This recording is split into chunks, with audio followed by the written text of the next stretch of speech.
Bienvenido. La Iglesia Camino de Gracia tiene el agrado de invitarle a escuchar su programa radial, El Consejo de Dios. En un mundo tan cambiante, necesitamos una dirección clara y sabia para nuestro diario vivir. ¿Y qué mejor consejo que aquel que proviene de la palabra de Dios, la Biblia? Directamente desde el púlpito de nuestra iglesia, nuestro pastor Andrés Escárate nos comparte el consejo de Dios. Las bienaventuranzas. Es una porción tremendamente conocida. Ahora, hay que considerar antes de estudiar esta enseñanza que dio nuestro Señor Jesucristo, el ministerio pedagógico de nuestro Señor Jesucristo. ¿Cómo es que nuestro Señor Jesucristo enseñaba? Dios dijo, escucha bien, en Deuteronomio capítulo 18, verso 15, a través de Moisés, Dios dijo ahí, si tú abres tu Biblia, profeta de medio de ti, de tus hermanos, como yo te levantará Jehová tu Dios, a él oiréis. Moisés es un profeta, Moisés es un hombre de Dios, y Moisés profetizó que en la historia de Israel vendría alguien, un profeta. Ahora, ¿qué es un profeta? Un profeta es un hombre de Dios que lleva el mensaje de Dios al corazón de los hombres.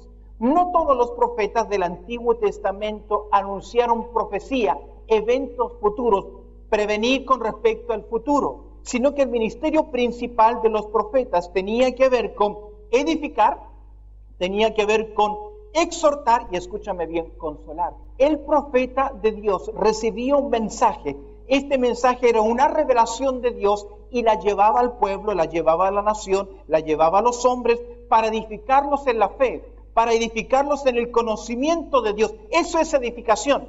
Y en cierta forma, mis queridos, cada vez que se abren las Escrituras y un hombre de Dios se pone en este lugar, está para edificar. No somos edificados por cantar mucho y orar muchos, que es importante. Escúchame bien, somos edificados única y exclusivamente cuando se abren las Escrituras y Dios habla a mi vida. A veces vivimos, hay creyentes que viven, Señor, cámbiame, ayúdame a vivir, ayúdame a ser diferente, y no lee las Escrituras, mis queridos. La ley de Jehová convierte el alma. Si tú te has dado cuenta, en la historia de Israel, en las porciones hasta el capítulo 13 del libro de Éxodo, la clave de todo es obediencia. Moisés obedeció, la nación de Israel obedeció, y hay claves. Dios va a preparar a su pueblo. Y es interesante, si tú leías en el día de hoy, la porción, Dios decidió llevarlos a la nación de Israel, no bordeando el mar Mediterráneo, sino por el desierto. Y mis queridos, a veces parecen, cuando Dios nos pide algo, a veces parece que no es lógico, pero es la forma que Dios tiene para tratar en nuestras vidas. Ahora, un profeta era aquel que llevaba un mensaje para edificar la revelación de Dios. Pero escúchame bien, un profeta también comunicaba lo pecaminoso de la vida de las personas y lo reprobaba. Un profeta decía, hay pecado y tú tienes que cambiarte. Un profeta fue ante el rey y le dijo, mira, si tú no cambias, si tú no pones en orden tu casa, vas a morir. ¿Recuerda cuál fue el mensaje de Jonás? De aquí a 40 días, ¿qué? Nínive será destruido. No es una bendición. ¿Sabe qué dijo Juan Bautista, Juan el Bautizador? El hacha está puesta a la raíz y todo árbol que no da buen fruto será que cortado. Un profeta no solo revelaba, sino que también denunciaba el pecado. ¿Y sabe qué es eso? Exhortación. Un profeta enseña, un profeta exhorta, pero escúchame bien, un profeta también consuela. Y mis queridos, a través de las Escrituras vemos los profetas que anunciaban, si bien es cierto, un inminente juicio de Dios, pero también llamaban a la nación de Israel, no se aparten, conozcan al Señor, confíen en sus promesas, Dios cumplirá su propósito. Si tú te das cuenta, en la porción del día de hoy, 430 años, ¿y Dios qué hizo? Cumplió su promesa. ¿Qué hicieron con los huesos de José? ¿Por qué se los llevaron? Para demostrarle a la nación de Israel que Dios cumple, ¿qué cosa? Sus promesas, mis queridos. Un profeta revela, enseña. Un profeta denuncia, exhorta. Pero un profeta también consuela, mis queridos. Tendremos siempre firmeza espiritual, fuerza en los momentos de dificultad, cuando apegamos nuestras vidas a las promesas de la palabra de Dios. Ahora, nuestro Señor Jesucristo en su ministerio pedagógico, en su ministerio de enseñanza, Él también enseñó. Él también exhortó, pero Él también ¿qué? Consoló. Ahora, ¿cómo lo hizo el Señor Jesucristo? No lo hizo sencillamente en sermones, en predicaciones, lo hizo enseñando parábolas. Lo hizo también hablando persona a persona y en sus grandes discursos. Y esto es importante. Jesús no solamente denunció, sino que tuvo palabras de consuelo, palabras de enseñanza. Él vino a enseñarnos acerca de Dios. Nos dijo cómo el hombre puede acercarse a Dios. ¿Qué dijo Jesús de la forma de acercarse a Dios? ¿Recuerda? ¿Cuál es la forma de acercarse a Dios? Según Jesús, Juan 14:6. Yo soy el camino, la verdad y la vida. ¿Qué más? Nadie viene al Padre sino por mí. ¿Qué nos dijo Jesús entonces? El camino para conocer a Dios es la persona de Cristo Jesús. Pero también Él denunció lo horrendo. Déjame decirte algo. A veces tenemos pintado un Jesús muy serio. Y parece que seriedad es sinónimo de cristianismo. Es un error. La gente más feliz y que sonríe más deben ser ¿quiénes? Los cristianos, los hijos de Dios. ¿Por qué? Porque tenemos el gozo del Señor en nuestras vidas. Yo estaba pensando mientras leía el Sermón del Monte, ¿cómo se debe haber reído la gente cuando Jesús le contó la historia de un hombre que estaba tratando de ver la paja en el ojo ajeno y que le colgaba en su ojo ¿qué? Imagínate, los judíos escucharon eso y todos se miraron y se reían, y algunos se sonreían, porque bueno, uno ve, por ejemplo, el sombrero de los Ozzy que tiene corchitos colgando, pero imagínate un hombre con un tremendo pedazo de madera que le cuelga en el ojo diciendo, ¡hey, tú tienes una mugre en tu ojo! Ahora, hay dos cosas que no me gustan y que estoy en desacuerdo con muchos predicadores al contrastar las enseñanzas de Jesús. Primero, no estoy de acuerdo con aquellos predicadores que solo entretienen a la gente. Parece una charla de un psicólogo. ¿Sabe lo que hace un psicólogo? Te manda, te toma asiento, tal vez en una camilla, te habla y te anima y te deja como contento y luego ¿qué? Te envía a casa. ¿Sabes que en muchas iglesias que el ministerio de predicación es un entretenimiento? Y te cuentan una historia y te cuentan otra historia y la gente se va contenta, pero se va vacía porque no lleva en su corazón ¿qué cosa? Palabra de Dios. No estoy de acuerdo con esa predicación. No digo que de vez en cuando no hay que decir algo interesante o algo cómico, pero mis queridos, este lugar no es para contar historietas y historietas y historietas, es para predicar ¿qué cosa? La palabra de Dios. Ella cambia nuestras vidas. Segundo lugar, no estoy de acuerdo tampoco con aquellos que entretienen a la gente, pero tampoco con aquellos que maltratan a la gente. No estoy de acuerdo con un predicador que va al púlpito llevando armas teológicas o llevando fierros y le da duro a la congregación. Ahora, yo conozco unos cuantos creyentes que yo diría que son masoquistas. ¿Entiende el término? El masoquista es aquel que le gusta ¿qué? Sufrir. Pero hay gente que dice, no hay palabra de Dios si no nos golpeó ¿qué? Duro. Mira, si tú estás siguiendo conmigo en tu cuadro del lado derecho, ahí dice lo siguiente: podemos clasificar los discursos de Jesús en tres claves. ¿Cuáles son? El primer discurso, si podemos clasificar las enseñanzas de Jesús, podemos decir lo siguiente. En primer lugar, el primer sermón clave y grande, el sermón del monte. El sermón del monte trata, escúchame bien, sobre el carácter y la conducta de los ciudadanos del reino de los cielos. Segundo discurso importante de Jesús clasificado es el discurso de despedida, Mateo capítulo 23 hasta el capítulo 25.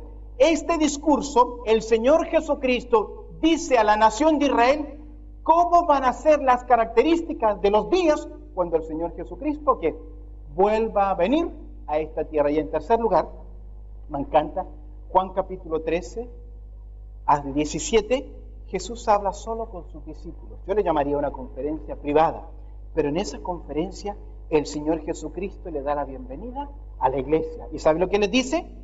Trata de la bienvenida a la iglesia y su relación con el Espíritu Santo y el testimonio de servicio que debiera tener la iglesia en esta tierra. Las enseñanzas de Jesús. Mira, vuelve a Mateo capítulo 4, quiero mostrarte un versículo ahí. Mateo capítulo 4.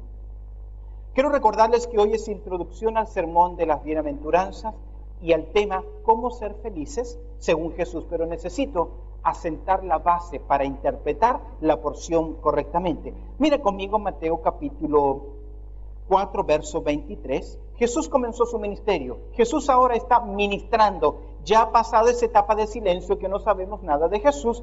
Jesús ha sido bautizado, ya ha sido tentado y ahora comienza su ministerio público. Mira el verso 23. Recorría Jesús toda Galilea enseñando en las sinagogas de ellos y predicando ¿qué cosa? El evangelio del reino y sanando toda enfermedad y toda dolencia en el pueblo. Estaba predicando el evangelio. Dice que predicaba en las sinagogas. Estaba enseñando y predicando. Verso 24.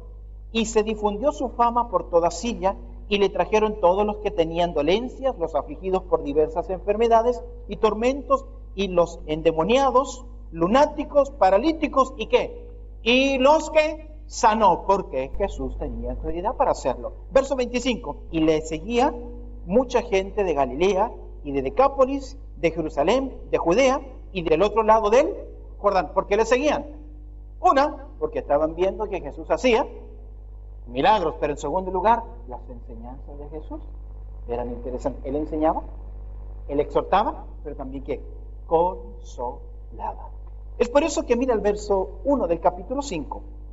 Viendo qué cosa, ese es Jesús, porque gente le sigue, viendo la multitud que hizo, subió al monte y sentándose vinieron a él sus discípulos. Me llama la atención subiendo al monte. Escucha bien, la historia humana gira en torno a montes. En el monte Sinaí que Dios dio la ley.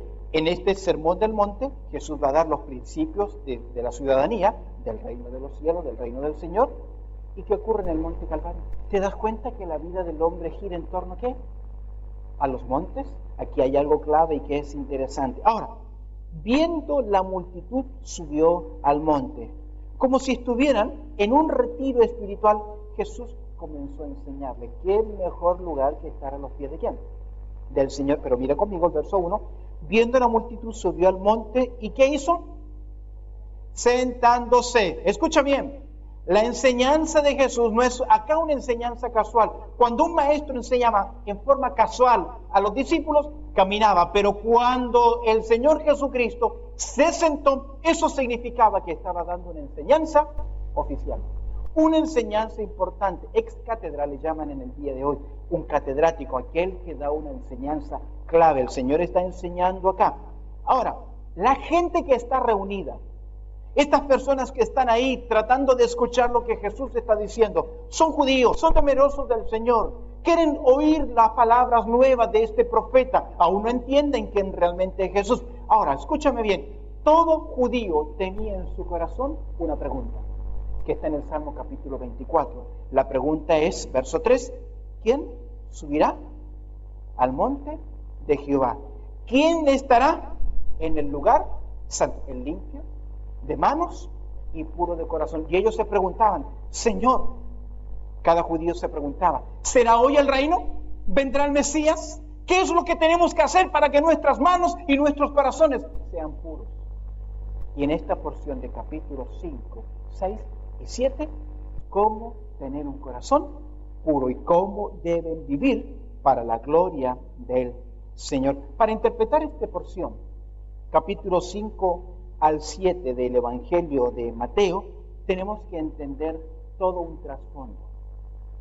El Sermón del Monte ha sido clasificado en una forma temática, es decir, en orden lógico, por el evangelista Mateo. Y quiero hacerles una pregunta. ¿A quién escribe el evangelista Mateo? ¿A quién les escribe? Le escribe a los judíos. ¿Por qué? Ellos no entendían, pero sí querían saber quién era Jesús y si Jesús realmente era quién. El Mesías. ¿Quién es el Mesías para un judío, para un hebreo? Su libertador, aquel que fue anunciado a través de las páginas del Antiguo Testamento, aquel hombre clave que traería el reino de Dios a esta tierra, donde había justicia, donde habría equidad, donde había paz, donde había prosperidad y que nunca más los judíos serían esclavos. Ellos tenían eso en su corazón, querían un libertador. Ahora el evangelista Mateo les va a decir quién es Jesús y les va a decir, Jesús es realmente quién. el Mesías. Mira conmigo, abre el Evangelio de Mateo. No lo vamos a leer, pero un vistazo panorámico para entender el Sermón del Monte. Mateo quiere decirnos, Jesús es el Mesías y Él tiene las credenciales para ser el Mesías. Él tiene todo el derecho. ¿Cuáles son las credenciales? En primer lugar, capítulo 1 y capítulo 2, Jesucristo tiene derecho legal para ser rey. ¿Por qué Jesús tiene el derecho legal para ser rey? Porque Él es hijo adoptivo ¿de quién? De José. José adoptó a Jesús y José es descendiente directo de David. Pero escúcheme algo más. María también es descendiente. Y la profecía decía que alguien, un descendiente de la casa de David, sería el que reinaría. Y escúcheme bien, Jesús tiene doble testimonio por el lado de su padre adoptivo y por el lado de su madre para ser rey. En el capítulo 2, ¿sabe qué es lo que ocurre? Jesús tiene una visita de 3 personajes o más. Bueno, la tradición dice 3, no sabemos cuántos son. Son magos, son estudiosos, son hombres sabios y que han recibido una revelación. ¿Y ellos vienen a qué? A adorar al rey de los judíos. Y Mateo nos dice, Jesús tiene derecho legal para ser ¿qué? Rey. Pero, si tú sigues el capítulo 3, ¿qué encontramos en el capítulo 3? El ministerio de Juan Bautista, pero escúchame, también Jesucristo es bautizado. ¿Qué ocurre cuando Jesús se bautiza? Ok, ¿qué es lo que ocurre? Verso 17, ¿qué ocurre? Dios desde el cielo, ¿qué dice acerca de Jesús? Este es mi Hijo amado en quien tengo que... ¿Quién dice eso? ¿Un hombre? Dios del cielo dice, este es mi Hijo amado. ¿Sabe qué estaba teniendo ahí? La demostración, el derecho, en este caso personal, para ser rey. Porque Dios desde el cielo está diciendo, escuchen bien, hombres de la tierra, este es mi Hijo. Salmo 2. Usted sabe que el Salmo 2 es el Salmo mesiánico. Y el Salmo 2 dice, pídeme que te daré por herencia a las naciones. ¿Y se lo dice a quién? A su Hijo. Tiene el derecho, no solamente legal para ser rey, sino que tiene el derecho moral. Dios se lo dice desde el cielo. Capítulo 4. ¿Qué ocurre ahí? Mateo, capítulo 4. La primera parte. Entonces Jesús fue llevado por el Espíritu al desierto, ¿qué? Para ser tentado. ¿Cayó Jesús en la tentación? ¿Se dio a la propuesta 1, 2 y 3 de Satanás? En ninguna manera, sino que al final dice, apártate de mí, Satanás. ¿Sabe por qué?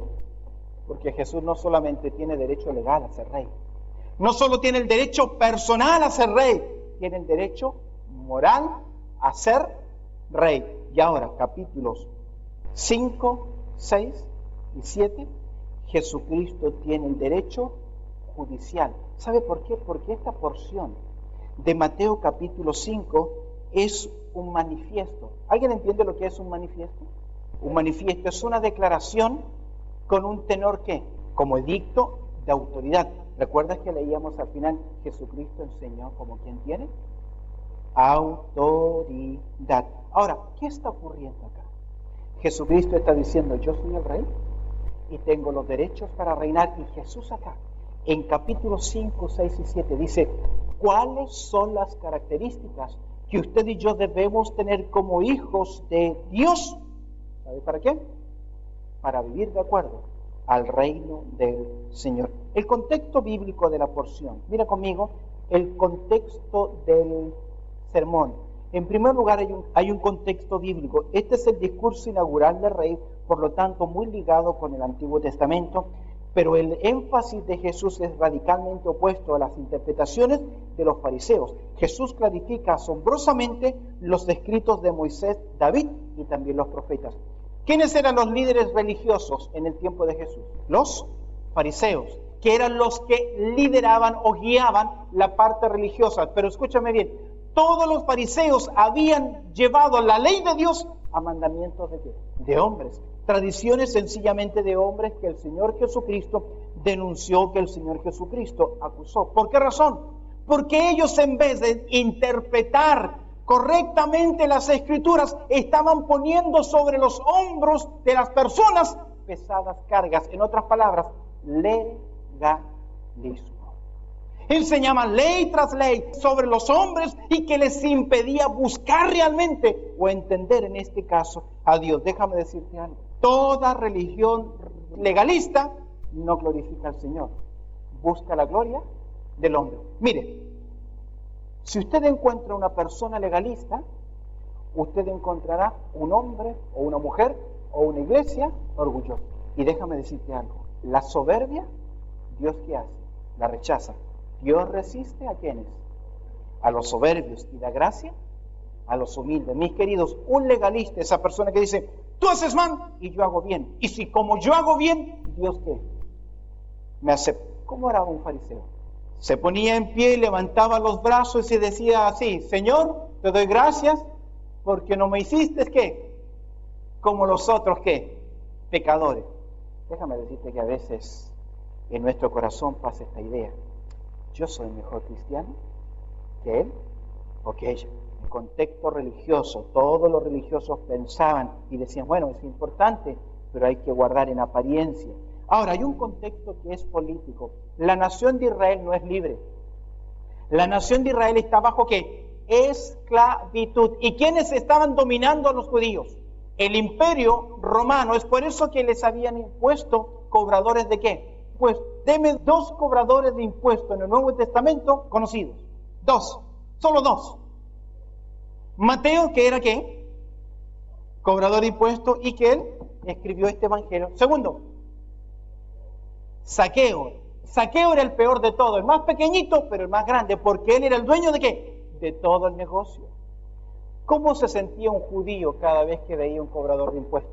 Como cuando llega el señor Barriga a la vecindad. Y el, ¿cómo se llama el flaquito? El padre de la chilindrina. Don Ramón, ¿qué hace? Porque él sabe que él viene ¿qué?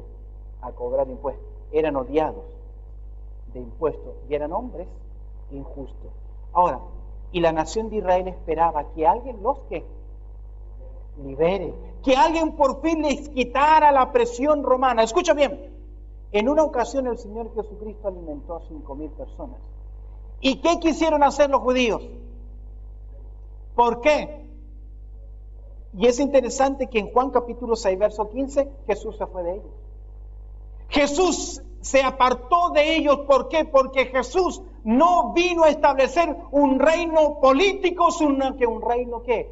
Espiritual. Y eso es lo que los judíos no entendían. Gracias por haber estado junto a nosotros en este su programa radial, El Consejo de Dios. Si este programa ha sido de bendición en tu vida espiritual, te animo a que te suscribas a nuestro canal en YouTube. Búscanos como ICDG Radio, para que puedas seguir creciendo en el consejo de la palabra de Dios. Así que ya lo sabes, sigue nuestra programación diaria en nuestro canal de YouTube. Búscanos ahí como ICDG Radio. De igual forma, si quieres ver nuestras predicaciones, suscríbete a nuestro canal de YouTube ICDG Australia. ICDG Australia. También puedes acompañarnos en nuestros servicios en línea, nuestros servicios virtuales, que lo hacemos a través de Facebook. Si quieres estar junto a nosotros a través de los servicios en línea, búscanos como ICDG Hosley Park en Facebook. Los miércoles a las 7 de la tarde y el día domingo 10 de la mañana en horario de Sydney, Australia. Suscríbete a nuestros canales, mantente informado. Para los que viven en Sydney, les animamos a que en algún momento visiten nuestra iglesia, que está ubicada en el número 22 al 38 de la Redmayne Road. 22 al 38 de la Redmayne Road. Esto es en el suburbio de Hosley Park. Ya lo sabes. Queremos animarte para que sigas creciendo en la gracia y el conocimiento de la palabra de Dios. Dios te bendiga.